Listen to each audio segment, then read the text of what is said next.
Namaste, good morning, Vanakkam. So you know where we are then. The moment I say Vanakkam, for all of you who've joined in our earlier two webinars that we brought from Tamil Nadu, we are in the southern beautiful state of Tamil Nadu. And last time we took to Mamalapuram, then we also went to Puducherry, which is the neighboring territory to Tamil Nadu. But this time we are going to take you to the history and the extensive and the deep and the really, really old history of this very vibrant, colorful, and I would say an extremely intense land because it has in its bosom just so many layers and layers of people who came. And since it also is on the sea, and therefore the influences that have come are just immense. Taking us today through Chennai is a very familiar team from Storytrails, Akila Raman and Vijay. Welcome. Thank you, ma'am. Yeah, welcome once again. You know, it's always a pleasure to have both of you. And we had astounded response, in fact, to both your earlier presentations. And I'm sure we shall have another wonderful session with you. I must tell you, viewers, that in terms of protocols, India is practically open for all kinds of travel now. And definitely, while we do need to take good care, you need to wear your mask. I was reading somewhere in the newspaper today that the mask is virtually like a vaccine. So while we wait for the vaccine to come, do wear the mask, do keep the distance, and do keep washing your hands and generally keep clean. In fact, probably that's been one of the best learnings out of the pandemic, the need to conserve nature, the need for sanitation around us, the need to be just clean and to respect things around us. And I think we'll talk a little more on that as we reopen, reboot, revive ourselves as a country, as a world, after the pandemic is gradually ebbing away. But today, before we do that, let's walk through the history of Chennai. Welcome. Thank you, ma'am. Thank you for having us here today. And we are delighted to be a part of this program for the fourth time now.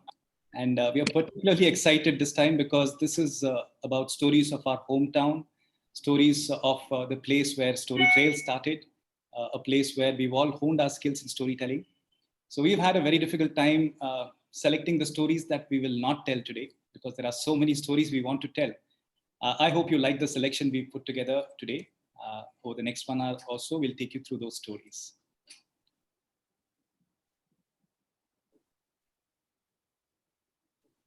Hello. Are we playing the video, Shilohu? Yeah, I think, Shilohu, we can just have the video before we start the Storytrails storytelling.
So before you say anything, I'm just going to say, look at that dosa. You must not have it virtually. We have to go to Chennai as soon as we all can and eat those crispy dosas and with the sambar. well, for some more showcasing on the virtual world for now. Thank you.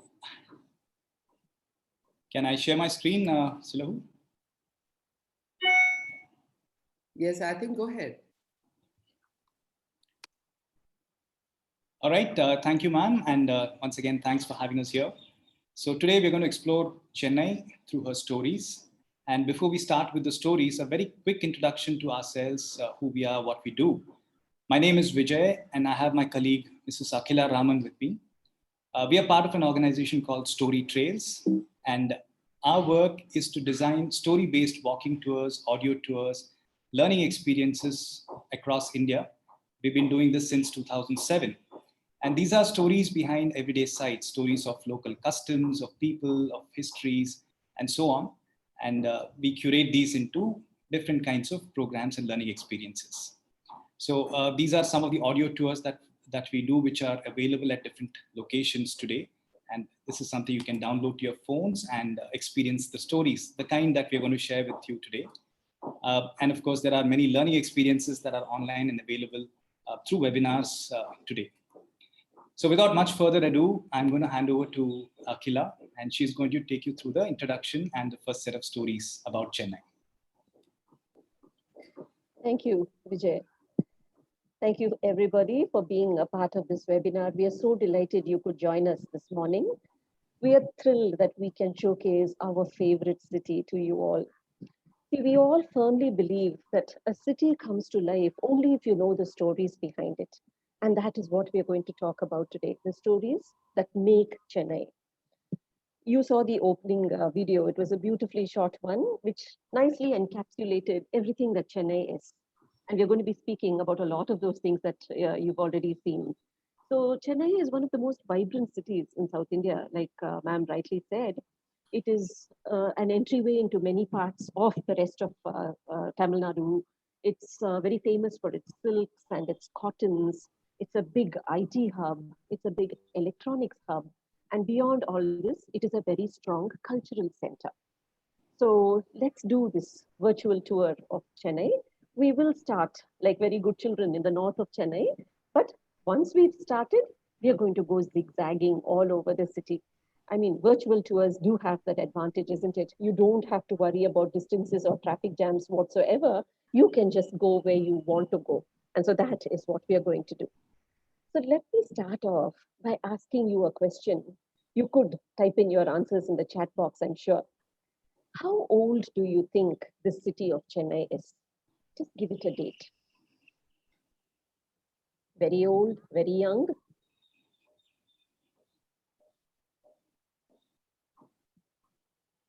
Any clues?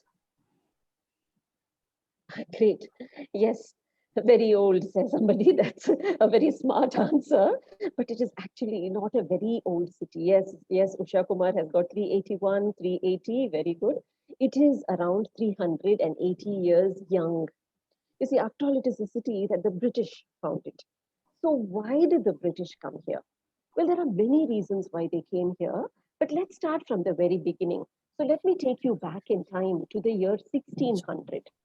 That's when a group of traders and aristocrats sat down together in England, in London, and created a joint stock company, the Honorable British East India Company. The mandate of that company was to trade with India. So the first of the British ships actually landed in a place called Surat. You all can see it's right over there. Surat is very close to Bombay. And it was there that the British first settled down. But it was not a very nice place for them because there were the Portuguese and the Dutch already over there. So they kept looking for another place which was more convenient, and they came towards the Bay of Bengal coast until they came to what is modern day Madras. When they came here, there was no place called Madras over there. There was just a lot of fishing villages, there was a lot of scrub jungle and little hamlets over there. But they purchased a little strip of land from the local governor, a long strip of land, 3 miles long and 1 mile wide. It was marshy, it was mosquito ridden, but it was their place, so they settled down over there. And what they first set up was something called a factory. Now, this was a very strange factory because this factory produced nothing. So why was it called a factory? Well, you see, in those days, an agent of the British East India Company was called a factor, and where the factor lived was called a factory. So, what did this factory do? Well, the British used to buy things from India and store it in the factory, wait for their ships to come, load everything there, and send it back. Now, what did they buy from India? Well, seriously, the list of what they didn't buy is probably easier to recite because they bought everything from cotton and spices to timber and ores of various kinds. Even monkeys and peacocks used to be transported on ships in those days. But the biggest of all these exports was cotton. And South India is rich in cotton. So it was a nice factory that they set up. More and more people came from England to help in this trade, and this area grew. So naturally, because there were so many people buying over here, a whole lot of local people came and settled very close to the factory, to the fort area which the British lived in. And these were basically merchants, traders, middlemen, weavers, dyers, embroiderers. They all came and settled on that side. And they were selling, these people were buying. So it was a good business that was happening in those days. But you must remember, the British were here to trade. Sitting and, seriously wasting time thinking of fancy names for all these settlements that they had created was not part of their plans at all. So they just made things easy for themselves. The place where the British settled, it was called White Town. The place where the natives settled was called Black Town. And the fort area itself, because it came up on the feast day of Saint George, the patron saint of England, it was called Fort Saint George. It was as simple as that.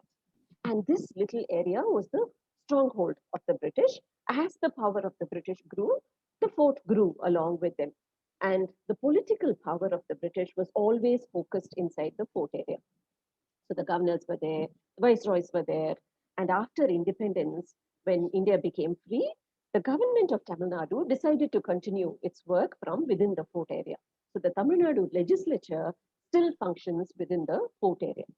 That is a very panoramic view of the fort.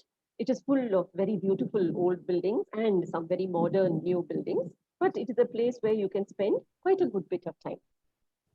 So we've spoken so much about the British. Were they the only colonial powers to come to India? Well, you actually had the Portuguese, the Dutch, the Danes, the British, the French.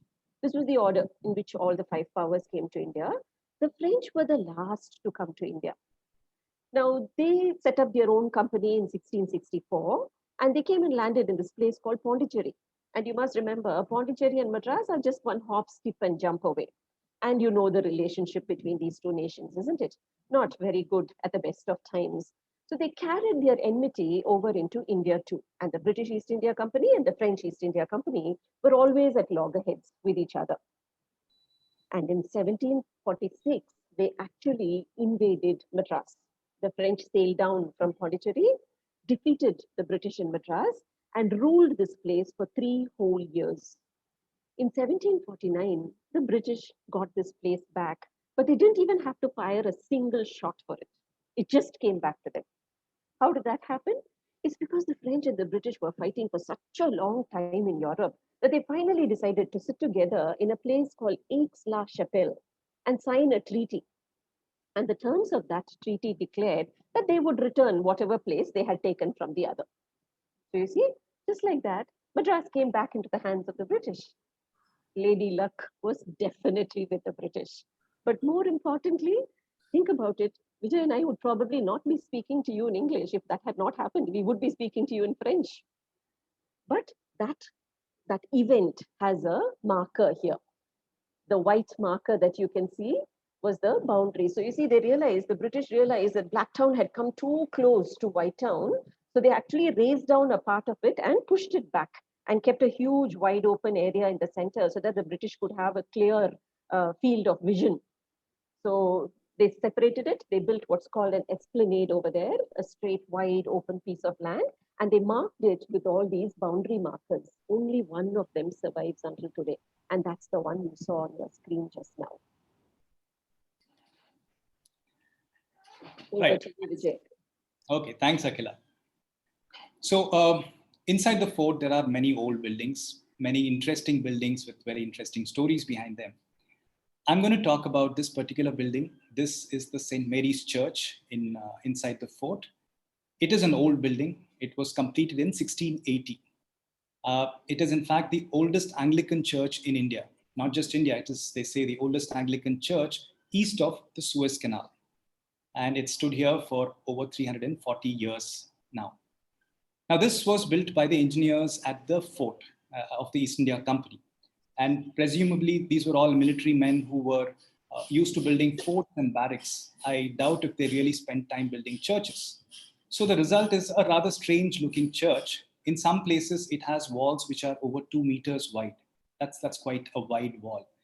And they say that the ceiling is so thick that a cannonball would actually bounce off it. So it's a strong and sturdy church, which is probably why it still stands 340 years after it was built. It is also, in fact, the oldest building built by the British that is still in use today. So you still have service every week at this church, and visitors are welcome to attend this church. Now, in these 340 years, this church has played host to many, many interesting personalities. Governors, admirals, a future Prime Minister of England. But the more interesting ones are the crooked ones, and there are quite a few. I'm going to talk about the very first man who got married at this church, a man named Elihu Yale. Now, Elihu was a Welshman who was born in Boston, USA.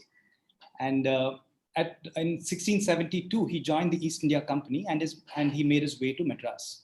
Now, he was a smart operator, and very quickly he became friends with a man called Joseph Himmers, who was then the acting governor of Madras. And when Joseph died, Elihu promptly married his widow, Catherine Himmers. Now, Catherine was a rich woman, and Elihu exploited her inheritance to fund or to build his own private trade in gemstones. And then he packed her off to England. Even worse, in his will, Elihu left very little for Catherine, referring to her as my wicked wife. After Catherine left, two other ladies entered Elihu's love life. They too happened to be extremely rich. And again, Elihu used their wealth to fund his own private trade in gemstones. Now, in those days, the East India Company did not allow any of its employees to trade, to privately trade while they were here in Madras. All trade had to be routed through the East India Company. But Elihu was one of those men who didn't care for such rules. He blatantly ignored these rules. And the East India Company directors were so frustrated that eventually they sacked him in 1692. But by then, Elihu had already made his millions. He just quietly gathered his loot and happily retired in London. Now, strangely, it was this one part of this ill-gotten wealth that made Elihu immortal. Around that time in America, there was a man named Cotton Mather who was looking for sponsors for his college, the Connecticut College. Now, Mather's father had been ousted from the management of Harvard, and he was determined that he would make his college more famous than Harvard. But he needed funds. When he heard that Elihu Yale was loaded, he wrote to him with a proposal. He suggested that if Elihu made a sizable donation, he would rename the college after Elihu Yale. Elihu's ego was touched, possibly, and he shipped a set of boxes of goods to Connecticut, and which were auctioned off to raise about 800 pounds, a significant sum of money back in those days. Now, that money was used to build a new block for the college, and the college was renamed. What was the new name of the college? Today, we know it as the Yale University, named after the very notorious governor of Madras, Elihu Yale. Now, it was also during Elihu Yale's time that Madras, the city of Madras, saw a very significant change. Now, during his tenure, the board of directors were getting a little jittery about so much power vesting in one individual, the governor. So around that time, they decided to take away some of those powers and hand it over to a group of people instead. And so was born the Corporation of Madras, the second oldest civic authority in the world after London. All thanks to, again, the very notorious Elihu Yale. Over to you, Akhila. Thank you. So let's leave the British behind and go and see what was happening in the more Indian part of town. Now, not all of Madras is 380 years old. Some parts are way older. And one of those parts is Mylapore. Mylapore, they say, predates Madras by a good 2000 years. Now, how do we know this? The earliest evidence comes to us from literature, the local literature of this place. It's called the Sangam literature. And Sangam literature says Mailapuram was a port town, and it was patronized by a whole lot of people who came from all over the world and did their trade over here. But you know what? Anything that is ours is automatically grand and glorious and wonderful, isn't it? So let's not worry about what we ourselves said about ourselves. Let's have a look at what foreign visitors said about Mylapore in those days. Now, the earliest evidence of Mailapuram comes from the Greeks. Ptolemy, the Greek scholar, refers to a place called Milarpha. And there are many historians who believe that Milarpha is Mylapore. Now, the Greeks have written about it. The Romans came here. Only thing is, they didn't land on this part of the coast. They landed on the opposite side, the Kerala side, and they would walk across the peninsula to come to Mylapore. What did they buy on all that journey that they undertook? Well, their biggest purchases were either spices, specifically pepper, and lots of cotton. So it was a big trade that was happening in those days. Now, after that, after the fall of Rome, this entire coastline, the Bay of Bengal coastline, was taken over by a local dynasty called the Pallavas. Now, these Pallavas had two big ports. One of them was Mamallapuram, and the other was Mylapore. And from both the ports, yes, cotton went out, spices went out, but more excitingly, ideas went out. Ideas of culture, heritage, tradition, temple building, religion, it all went across the Bay of Bengal and into Southeast Asia, which is probably why even today, if you visit any of those countries,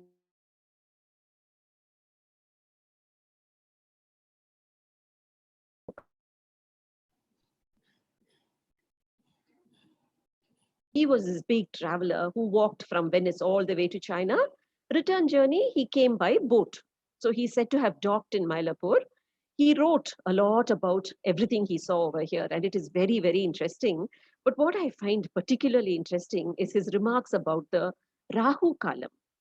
It was visible enough for Marco Polo to actually take note of it and mention it. The Rahu Kalam is that bad period which happens during the day, isn't it? It's 90 minutes long. And even today, nothing important is started during the Rahu Kalam. Temple processions don't start, weddings don't happen. Why even movies are not released during the Rahu Kalam? You don't want a box office disaster on your hands, isn't it? It was visible enough for Marco Polo to write about it in his diaries. So this is Rahu Kalam. This is a typical Rahu Kalam calendar. Now, after this, the Portuguese came here. The Portuguese came for trade. So they settled close to the coast, and that became their white town. Earlier, what we spoke about was British white town and British black town. This is the Portuguese white town. Since they settled next to the coast, they moved all the locals deeper inland. And this area in Malapur that we just showed you is what was called Black Town, the Portuguese Black Town. Both of them were isolated places. Trade was the only thing that connected them. It was after that that the British came here. And for the British, their industrial revolution had begun. They needed a lot of raw material from India. Cotton was a big deal for them. So they were very happy cozying up with the Indian traders and getting a lot of material from here. So it was only after they came in that they purchased the land, and that became the core from which the city of Madras grew out. Mylapore is one of the oldest places to be part of the city of Madras. Now, in Mylapore, you will find this very famous temple called the Kapalishwara temple. The story goes that when the Portuguese came, there already was a temple closer to the coast, but that temple fell into ruins. And parts of the temple, pieces of stone, were moved inside and reused to make this Kapalishwara temple. So as temples go, Kapalishwara temple is about 300 years young. When it comes to temple building, South India has temples which are 1,000 years old. So this one is a very young temple, but it is a very beautiful and a very vibrant temple. But what is Kapalishwara temple? How did that name come about? As you all know, there is a big three amongst the gods, Shiva, Vishnu, and Brahma. And this temple is dedicated to Shiva. Shiva is the god of destruction. So how would a god of destruction destroy an entire world? Have you all ever thought about it? I'll tell you the answer. Shiva dances.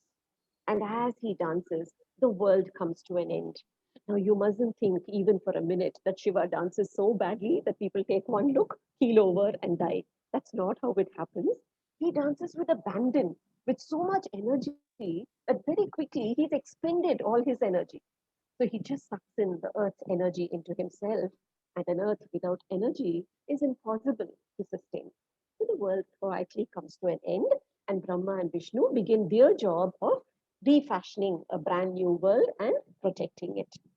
So when Brahma has to start refashioning a world, he needs some material, isn't it? So when Shiva dances, he holds a skull in his hand. And Brahma will refashion a new world using the matter in the skull. In Sanskrit, skull is Kapalam and Shiva is Ishvara.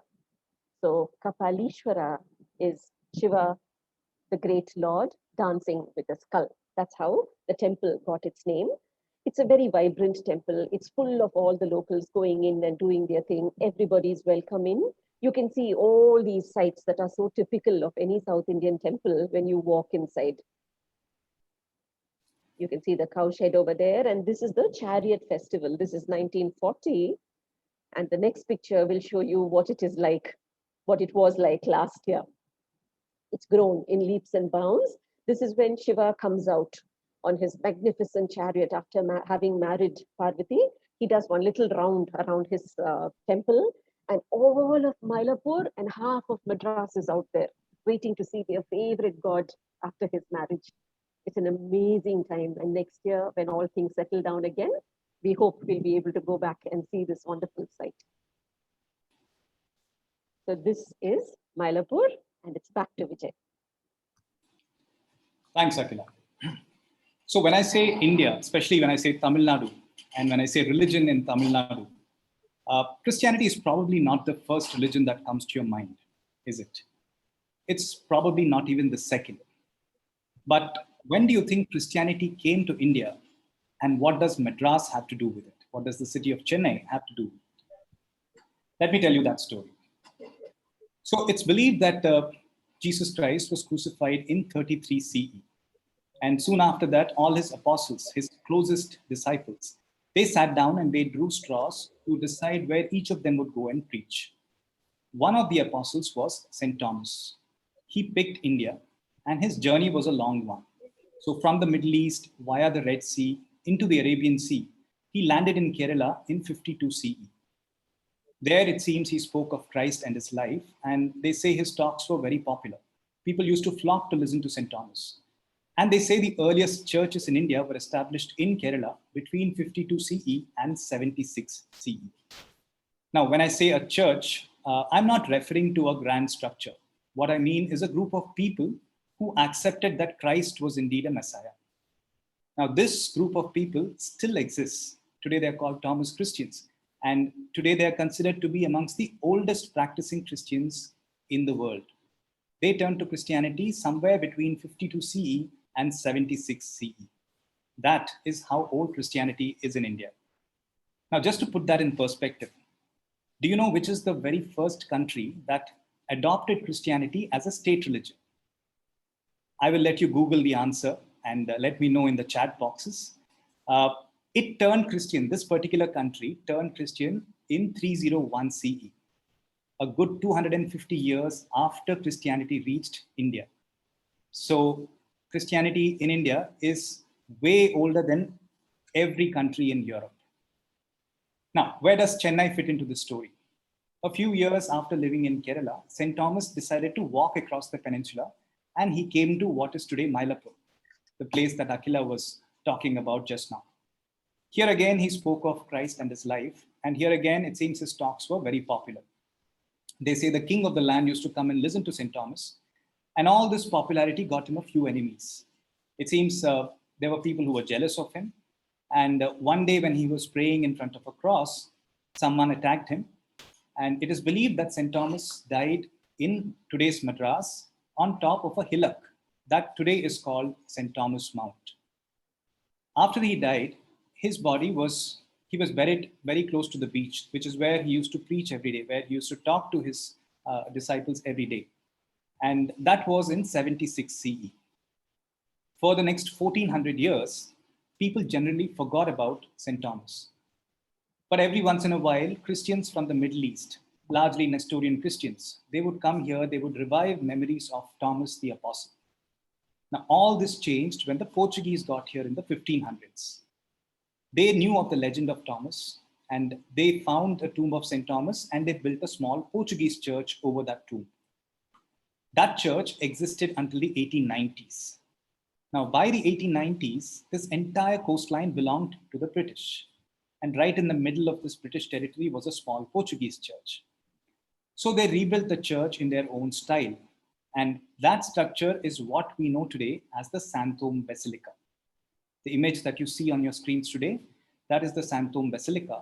And that was built over the Portuguese church that was built in the 1500s, which was built over the tomb of St. Thomas in the 1st century CE. Now, this may not be the biggest church you've seen. This may not necessarily be the most spectacular church you've seen. It is a beautiful church, of course. But there are bigger churches. But still, this church is extremely significant because world over, they say there are only 3 churches which are built on the remains of an apostle of Jesus Christ. One of them is St. Peter's in Vatican. The second one is St. Thomas in Madras. The third one, again, I'll let you Google and give me your answers over the chat box. We'll come back to it at the end of today's story. So in that sense, it's a very, very important church. Pope John Paul was here during his time in the 1980s. He visited this church. And again, a beautiful church that you must visit if you are in Chennai. The stereotype that many travelers have is that Tamil Nadu is famous for its temples. Of course it is. It's got beautiful temples, but it's also got a very significant other story of religion that usually gets missed out from these tour itineraries. So this is the story of Santhome Basilica. Over to you, Akila. Thank you. We are getting a lot of answers on the chat box, and that's fun. So let's leave religion behind and go over to culture. One of the best times to visit Madras is in December. That's when we have this huge festival, which is called the Music Festival. And this music, it's the music season, in fact. Throughout December, there are concerts of various kinds, and these concerts can be anywhere, in concert halls, in temples, on the beach, in parks, in any place. So it's very interesting watching all these concerts. Most of the concerts are classical music and dance, but today there are a whole set of alternate styles that have come out, and they also find enough takers and people who enjoy all of them. But what we're going to talk about specifically today is a style of dance that's very closely associated with Tamil Nadu, and it's called Bharatanatyam. Bharatanatyam is a very old style of dance, they say, and it's been practiced in India, in Tamil Nadu for a long time. So the story goes that it started many, many centuries ago. As far back as the 9th century, you have evidence of Bharatanatyam. And young girls start learning the dance form as early as 7 years old. But it is a very nuanced style of dance, and you need to be clued in a little bit before you're able to really understand Bharatanatyam, because a Bharatanatyam dancer would use gestures like these. These are called mudras. And each one of those gestures speak of one thing. Just like they use their facial expressions, they're called the navarasas. The belief is that there are just 9 emotions that you need to express on your face, and everything else is taken care of. So sitting in a hall and watching a Bharatanatyam performance happening is a fascinating experience. Most of the people, for quite a good number of people in Madras who are very clued into this dance, so they know exactly what they are seeing. But even if you don't know, it is fascinating because the dancer is beautifully dressed, the movement is spirited and lively, the emotions that flit across her face can keep you riveted to your seat. So like I said, today it is considered it is considered an accomplishment to actually learn Bharatanatyam. And there are lots of young people who go to learn this. Every street in India, in Tamil Nadu, Madras specifically, almost every street has a Bharatanatyam class. But it wasn't always so. And for that, I need to tell you that one of the best places where you can learn dance is a place called Kalakshetra. And Kalakshetra is very closely associated with Rukmini Devi Arundel. I will tell you her story, but before that, let me tell you what happened to this dance form. Now, like I said, this is a carving that's as old as the 9th century, and you can see that Bharatanatyam was a style that was there. Who sponsored this dance style? In those days, it used to be the kings. And these Bharatanatyam dancers were considered very accomplished women. They were treated with a great deal of dignity and respect. And things were going very well for the Bharatanatyam dancers until the British came into the picture. Now, when the British came into the picture, the kings lost their land, which meant that the Bharatanatyam dancers lost their patronage. And that's when the quality of Bharatanatyam slipped until it reached a stage where it was considered a very vulgar and a very degenerate kind of dance. So if people from good families did not either let their daughters learn, nor do they even go and see a Bharatanatyam performance. Luckily, all this changed somewhere around the beginning of the 1900s when there were some people who were very interested in rediscovering this dance and making it popular once more. And one of them was Rukmini Devi. Now, these are some pictures of Rukmini Devi. Rukmini Devi belonged to a very forward thinking family. And even in her very young age, she interacted with the likes of Maria Montessori. So she kind of kick-started her life by deciding to get married to a man who was 16 years her senior and a white man at that. Can you imagine the scandal this caused in Madras in the 1930s? Newspapers wrote editorials against the marriage. So the two of them had to go to Bombay to get married. And on one of her journeys to Australia, Rukmini Devi managed to meet Anna Pavlova, the famous ballet dancer. She badly wanted to learn ballet dancing from Anna Pavlova, but Pavlova convinced her to learn her own style of dancing. So back came Rukmini to Madras, determined to find for herself a teacher who would teach her this dance style. Remember, I told you it was called a bad style of dancing, a vulgar style, so there wasn't a teacher easily available. But Rukmini was not one of those people who gave up easily. She hunted and she hunted until she at last found one man who was willing to teach her, but he was too scared to even approach her house during the day. He would come only after evening and she would practice through the night. When she finally mastered the form, she gave her first performance to a very small audience. But she was determined to spread this dance further. And that's when she got into the companionship of a whole lot of other people who were interested. And between them, what they set up was something called the Music Academy. The Music Academy is still a premier platform for performing arts. It's a beautiful building. Some of the best performances happen over here. Rukmini Devi actually had that personal ability to push through all that stigma that surrounded the dance, you know. But she also knew that if she wanted the dance to continue, she had to train people in her style of dancing. She had enough financial clout to buy a nice piece of land and set up a dance school there called Kalakshetra. And that is the dance school that still functions from there. So if you go and visit the place, you can spend a morning over there.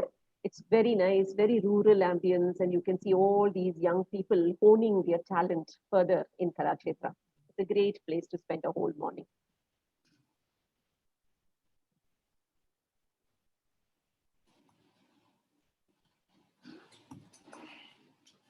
Right. So from Kalakshetra, let me take you to my favorite part of the city, the Marina Beach. That's the picture you see on your screens now. It's a long stretch of the beach. Some say it's one of the longest. And it's a beautiful stretch. The best time to go there, of course, is early in the morning to catch the sunrise. And if you go there at that time, you'll realize that this is a city of early risers. You will see the place is swarming with joggers, walkers, yoga enthusiasts, cyclists. So it's packed at 5:30 in the morning. And it's a beautiful stretch. On one side is the sea, and on the other side are some of the best buildings that the British left behind. So this entire stretch has a lot of old British buildings. And I'm going to take you to my favorite building in that stretch. This building, which is called the Vivekananda Illam. Now, this was built in 1843, but until 1963, this building was called the Madras Ice House. And therein lies a fascinating story. Now, you have to go back to the 1700s and imagine what life would have been like for an Englishman living in Madras. It couldn't have been easy, right? Language was a barrier, mosquitoes were plentiful, and then there was the unrelenting heat. The British never really learned to deal with that heat. Even in the searing summers of Madras, they would often dress in the typical English fashion of the times, many, many, many layers.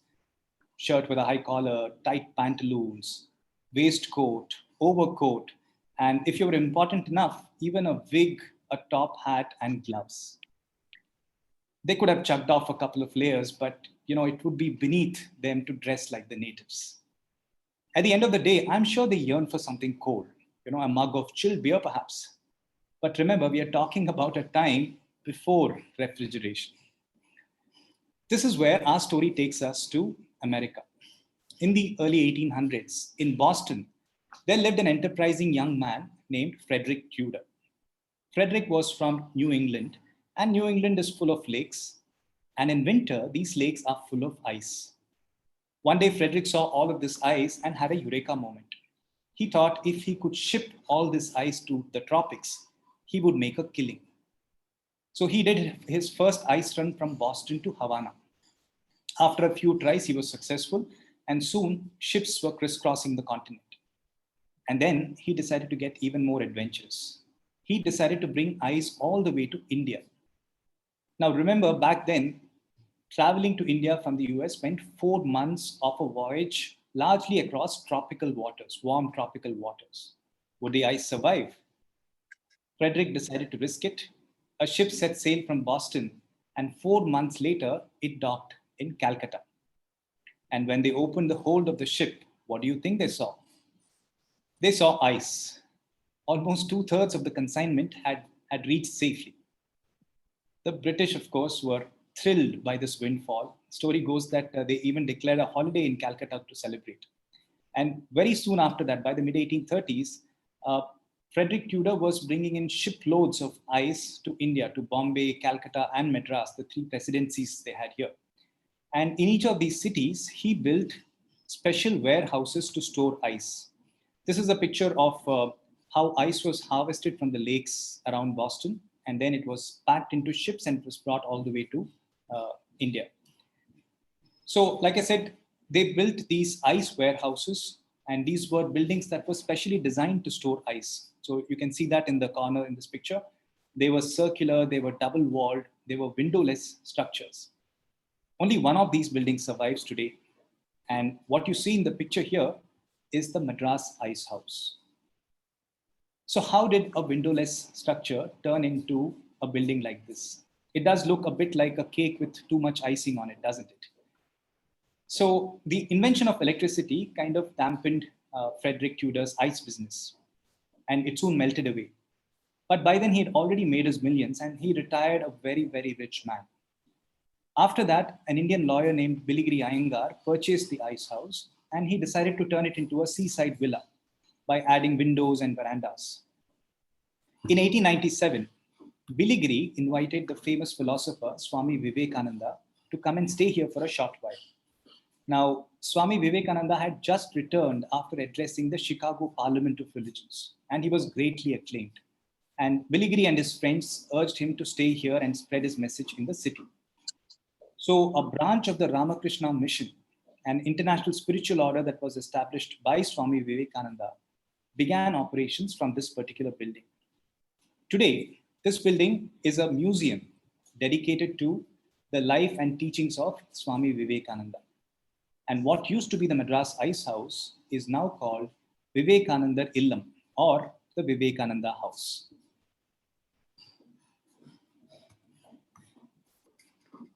Back to you, Akila. Thank you. That is a fascinating story. So let's move on and go to the museum. Now, the museum is a very famous one over here. It's called the Egmore Museum. And among the many things that you can see here are some some things that are really very special to this place. The bronzes, for example, the Chola bronzes here are world famous. I must also tell you that this museum is the second oldest museum in India, the first oldest being Calcutta. So it is a very special place to visit. The bronzes are nice, but more important is the Amaravati Gallery. Now, what is so special about the Amaravati Gallery? Let me tell you that story. There's some nice pictures of the museum over there.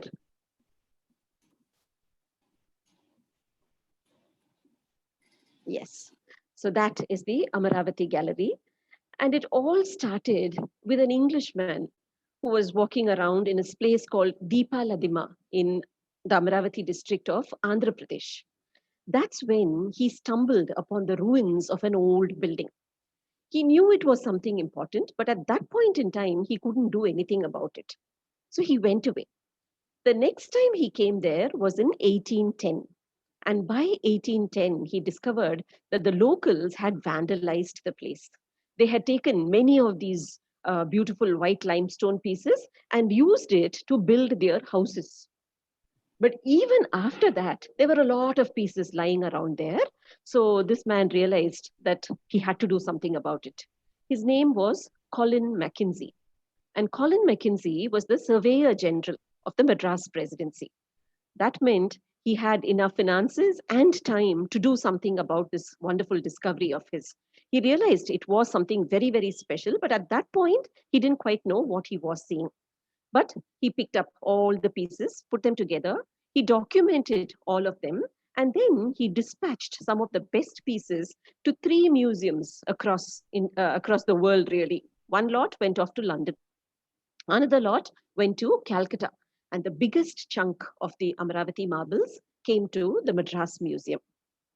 So what is so special about these pieces? Today we know this is the oldest Buddhist art in the whole world. And we know that they were carved somewhere between the 2nd century BCE and the 3rd century CE. So they're almost 2000 years old. So it's called the Amaravati art, and it is one of the earliest of Buddhist arts throughout the world itself. Now, what you're seeing on your screen doesn't look very impressive. It's all chipped and broken. But would you believe me if I told you that these structures held the mortal remains of Buddha himself, the cremated remains of Buddha himself? That's exactly what happened, you know. As long as Buddha was alive, he never called himself God. And he never even spoke about worshipping any god. He just spoke about the importance of living a righteous life. So his earliest disciples never really worshipped him.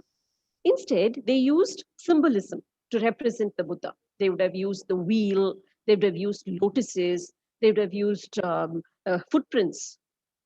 So this was supposed to help people remember Buddha and get inspired by it.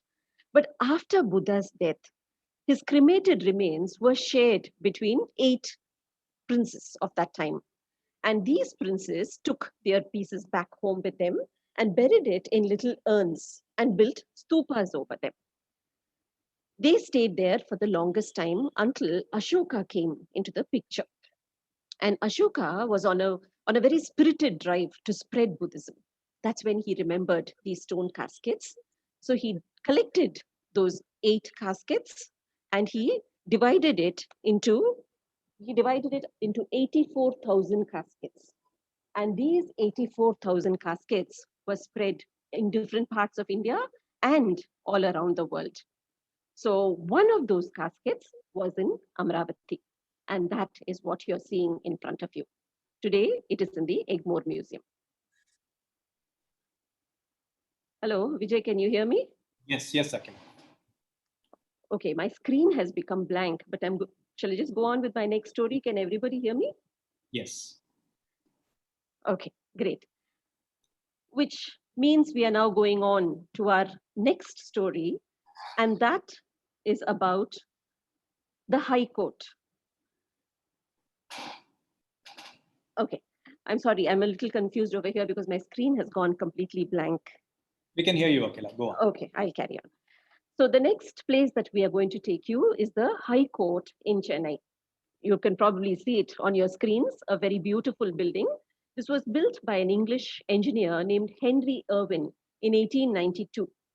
And from then, it has functioned as the High Court of Chennai.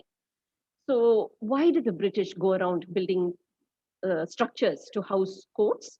Because when the British came here, they were thoroughly confused by the Indian way of looking at law.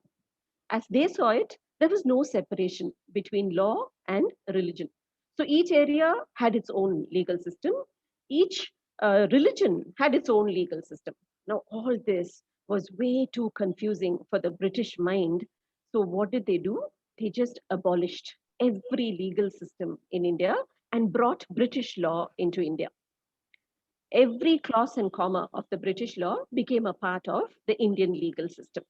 And very quickly, as early as the 1860s, they had built these three Supreme Courts, as they called it, in their three big presidencies, Bombay, Madras, and Calcutta. Now, these three courts functioned as the Supreme Courts of that particular place. Even today, they are very special courts, isn't it? See, every other high court in India has come up after independence under the Indian constitution. But these three high courts have come up from a charter from Queen Victoria herself. And that is what makes it so very special. So it was the British who came to India and who told the Indians about this idea called equality under law. So it is a very high flown idea, a very noble idea, but was it really practiced? Well, an English judge could sit on judgment over any kind of case in India, but an Indian judge could never sit in judgment over a European. You can see that the whole thing was very, very unfair. So that was when, in the late 1800s, there was a Lord Ripon, a liberal person who came up with this idea of allowing Indian judges to sit in judgment over Europeans if they had been trained in England and if they had passed the law exams in England. So it seemed like a very good idea for the Indians, but the Europeans in India were horrified, particularly the crooked ones. They were terrified at the thought of being tried by Indian judges. So there was a huge hue and cry about it.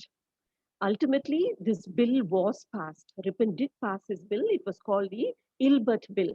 But it had so many conditions and clauses that it really didn't have any teeth. What it did do at that point in time was to awaken the Indians to the injustice of it all. And it was one more addition that, kind of focused the Indians towards the idea of independence. But Ripon does have his own memorial in India, if I could, in Madras, if I may call it that. There is a building called the Ripon Building. Now, one more of Ripon's pet projects was this idea of local self-government. So he gave a lot of power and authority to all those very low levels of government, villages, municipalities, to districts. They all got themselves authority to govern themselves, and it was a wonderful idea, which is still in practice even today. So it's only fair that the Chennai Corporation building still be called the Ripon Building. So that beautiful white building that you can see on your screens is the Ripon Building, and that's where the Chennai Corporation functions from. If you remember, Vijay told you about how Yale lost a little bit of his authority and it was given over to a group of people. That is how this corporation came into being. So that is the Ripon Building. Now, to go on to the last part of the story, it is about food. How can we not talk about food at around 12 o'clock in the afternoon? It has to crop up, isn't it? So, if you have been thinking that South India is all about idlis and dosas and vadas, you might have to rethink that. Yes, undoubtedly, we make the best of idlis, dosas, and vadas, but it's a little difficult to think of this part of India dealing with spicy non vegetarian fare, isn't it? But honestly, it does. Would you believe me if I told you that 97.5% of Tamil Nadu is non vegetarian? So, I mean, that's more non vegetarian than all of North India, really. So, next time you come, you must try some of those spicy stuff that we have over here, the chicken sukka, Chettinad chicken, the mean variable, all that is very famous over here. And you must finish your meal with a filter coffee. We are very proud of our filter coffee. So it doesn't come served in cups and saucers like it is in the rest of the world. It comes served in what's called a dabra and a tumbler. A tumbler is a small steel one, and a dabra is a low bowl. And there's a big technicality in drinking it. You pour it from one to the other until you work up a big head of froth, and then you drink it. We swear it's delicious. So we've taken you on a small round of Madras. We've told you all the stories that are very dear to our hearts. When the pandemic is over, do come over and visit Madras. We'll take you around and we'll share so many more stories with you, which I hope will fascinate you as much as today's stories did. Thank you, Akila. So I think we have just about enough time for some questions and answers, ma'am. Yes, we will love to do that. And also, we would like to ask you a little about how do you all celebrate Diwali, which is coming up next Saturday. And we would love you to share how you are all going to do Diwali in Madras. Akila, you want to take that? Yes, of course.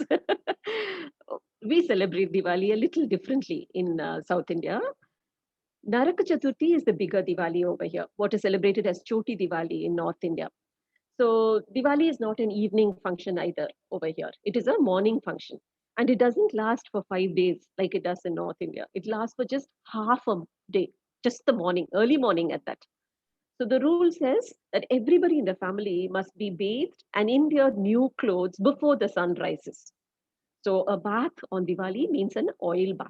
So you take warm sesame seed oil, it's massaged into the body and the scalp, and everybody scrambles through a quick bath and gets into their new clothes and finishes bursting crackers very early in the morning itself. I mean, I know children who will go out to burst crackers as early as 2:30 in the morning just to be the first in the list. But that is about all that Diwali is. In the evening, it's more of visiting friends and relatives and spending time together. But the main function is Naraka Chaturthi, the death of the demon Narakasura. That is celebrated on the day before Diwali in North India.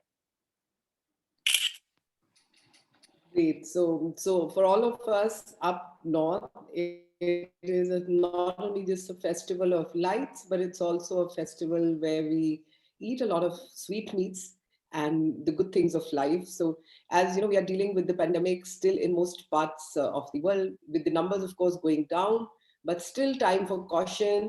We are going to wish everybody a very happy Diwali, but are also going to say that please avoid crowding, please maintain social distancing as you go about celebrating Diwali when it comes the next Saturday, the Festival of Lights. But it must be celebrated because that's how human life is. It keeps dealing with challenges and all kinds of situations. However, we must come out of it, and it's the human spirit. And what better than Diwali to exhibit that human spirit?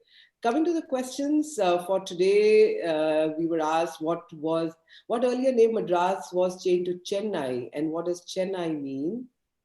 And where can we experience Chettinad cuisine? Let's start with the Chennai Madras question, Akila. Mm-hmm. Sure.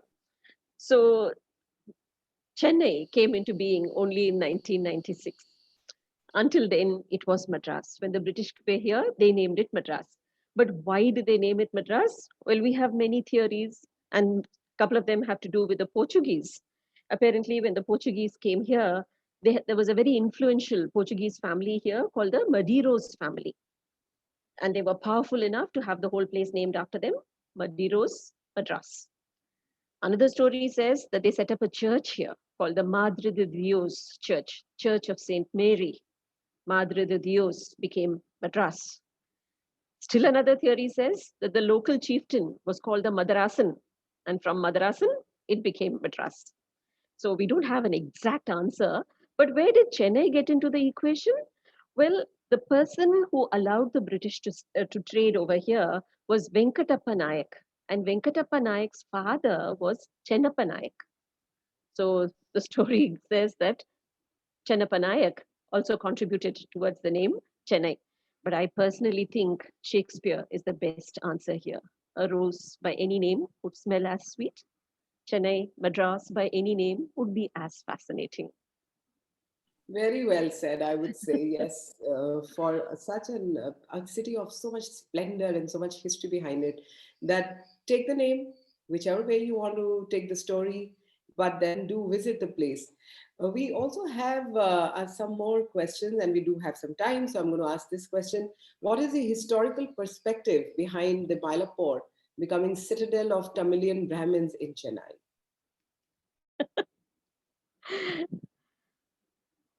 I'm not very sure you could call it a citadel of Tamil Brahmins in Chennai, but yes, there is a large population of the Tamil Brahmins who do live there. There is another, Triplicane is also a citadel of Tamil Brahmins who live there. So, yes, it is there, but I think it is the temple in many ways. It has called out to certain communities, certain jobs, certain occupations. So, it's an economy that flourished around the temple, including the priests and everybody else. So, I guess it attracted that kind of crowd, and the temple itself. I mean, even today, if you go there, you'll find everybody from flower sellers to the person who handles change in the temple to the priests in the temple, all living and working around the temple. So it has been the temple that has, kind of pulled me into itself. Yeah, just to add, Akila, so like Akila rightly said, it's always an ecosystem that gets created around a temple.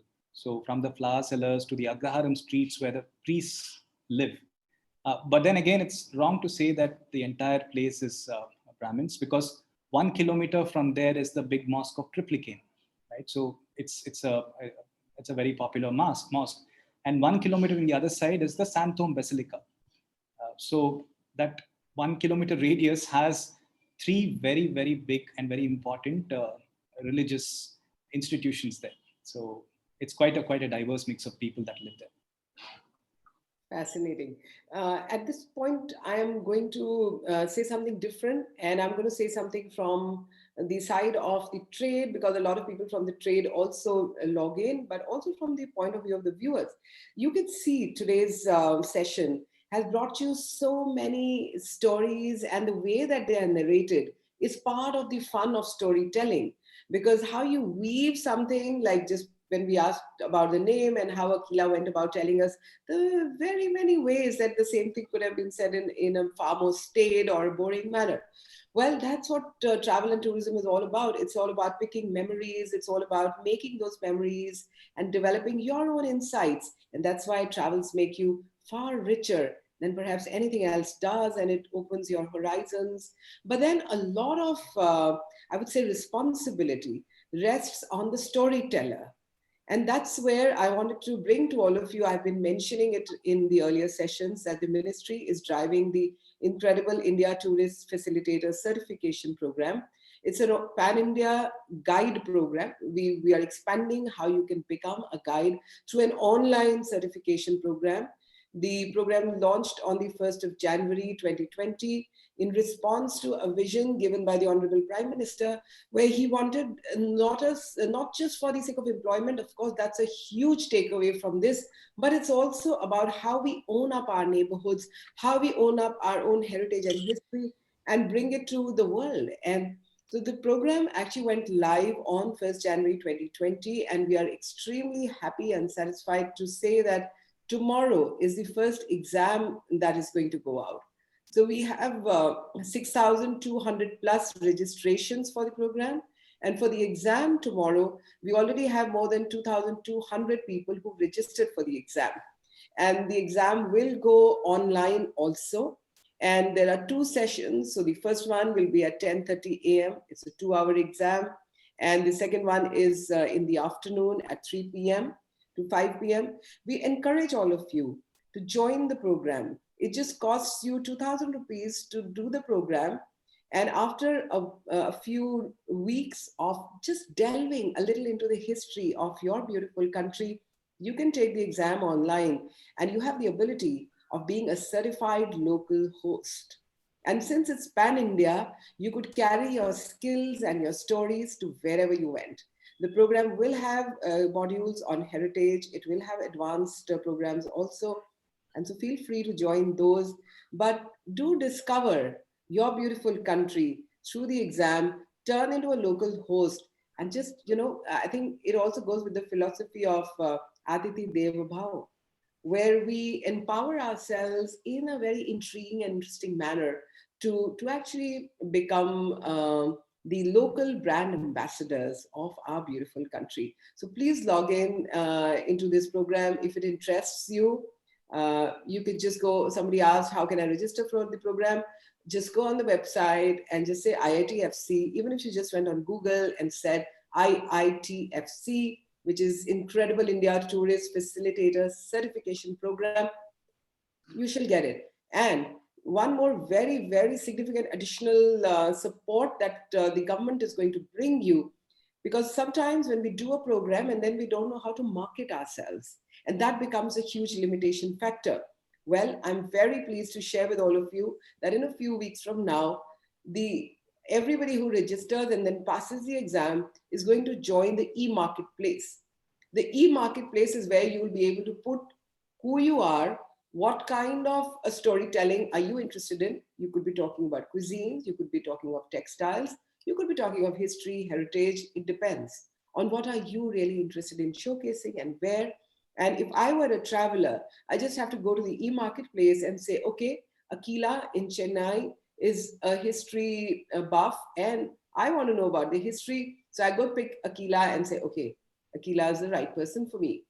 And of course, because it's going to be a dynamic e-marketplace, it will allow you to put your price for the services that you render. We see a lot of potential in that, viewers. So please support us. We shall keep bringing you the details on our website. We shall also keep sharing with you the details of the program on the Instagram handles and the Facebook pages of Incredible India and the Ministry of Tourism. So please follow those handles and keep looking at the various details of the program, but just keep seeing your beautiful country. And I think that's the splendor. This is the 64th webinar, viewers, which we have brought to you today. And I stand corrected, Vijay, yes, it's the 4th one. I had missed introducing you guys for one of them, and I think so that's why my count went wrong on that. But that's the beauty of our country. We are 64 up already, and we're still rolling. We are rolling in with so many inputs coming from all of you as to what you want to showcase. This program, the Dekho Apna Desh, is your program. The way you want us to see your cities, your cultures, your traditions, please come forward, share your details with us. I do know there are some of you waiting for us to give you time. In a sense, it puts a pressure on us, but in a sense, it also makes us so proud of the fact that there is just so much to showcase in this beautiful country, that we have a long waiting list. So don't lose hope. We'll have all of you on our program one by one. Every Saturday, we shall keep coming to you, except the next Saturday. Next Saturday, we shall all take a break from the webinar and we'll come back to you on the 21st of November, which is again a Saturday next week, because we are all going to be with our families and friends and are going to be wishing Diwali to each other, the festival of lights. And we hope that the new year that comes brings health and cheer for everyone. And the pandemic just goes that much behind. We did have the Shera a couple of weeks back, and that was the victory of the good over the evil. So we have to keep believing in the human ability of winning over evil. Well, that's so many things that I've already said. Therefore, I'm going to go back to a couple of questions to Akila and Vijay before we end today's session and come back to you on the 21st. Akila, some of the people asking us questions are that which is the best place to go and eat dosha and vada when they land in Chennai? Akila's house. That's a good one. Akila's house, yes, undoubtedly. Homemade food is excellent. But there are quite a few. Somebody here has been talking about Murugan idli.